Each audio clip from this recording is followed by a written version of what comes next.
Macam mana kena nak potong? Senang je bagi gaji kot kan orang cakap kan. Sebab dia nipis, bagi gajilah potong. Tapi nak lagi cepat, aku beli ni. Besar kot. 63mm. Orang kata pakai ni mana boleh, ni lembik. Lembik dengan tangan pun boleh. Boleh bengkok. Kalau pakai ni macam nak potong? Ada caranya. Besar besar Nampak? Dia ngam-ngam terletak kat dalam ni. Cara dia kalau nak potong, kau tak boleh tekan je. Memang benda ni tajam.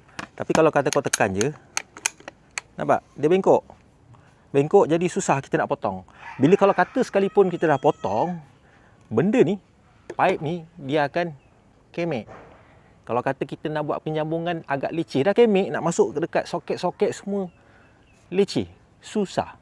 Jadi caranya, bila kita dah buat macam ni, bila kata dia dah cecah je mata pisau ni, cecah ke pipe PVC putih ni, tangan kanan menekan, tangan kiri memulas. Kita pusing dia.